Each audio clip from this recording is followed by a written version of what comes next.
अब इंसानों में भी फैल रहा बर्ड फ्लू। भारत में आया दूसरा केस। कितनी खतरनाक बन सकती है ये बीमारी।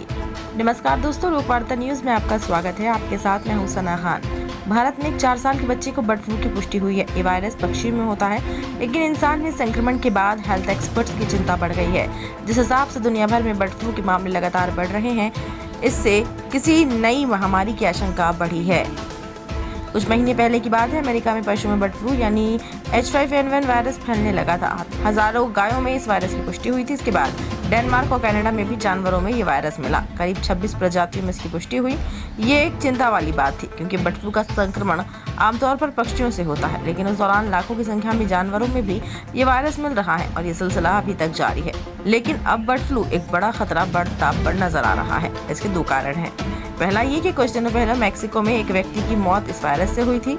ये बर्ड फ्लू से इंसान की डेथ का पहला मामला था। इस मौत के बाद विश्व स्वास्थ्य संगठन ने दुनिया भर में बर्ड फ्लू को लेकर अलर्ट जारी किया था। कुछ दिन ही बीते हैं और अब भारत में भी एक बच्चे में इस वायरस की पुष्टि हुई है। पश्चिम बंगाल में 4 साल के बच्चे में H5N1 वायरस मिला है। इतनी घनी आबादी वाले देश में बर्ड फ्लू का इंसानी संक्रमण चिंता बढ़ाने वाला है। ऐसा इसलिए क्योंकि इंसानों में ये वायरस आसानी से नहीं होता है। इस वायरस के इंसानों में संक्रमण के दुनिया भर में गिनती के ही मामले हैं। भारत में केवल 2 ही ऐसे केस हैं। एक मामला 2019 में आया था और अब एक और आया है।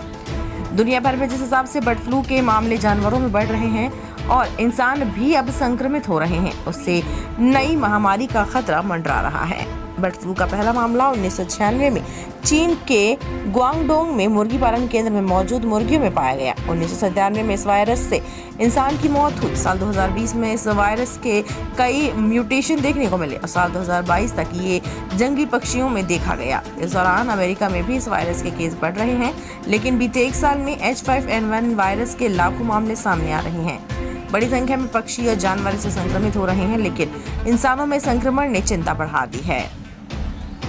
एक्सपर्ट ने इसे लेकर अलर्ट किया है।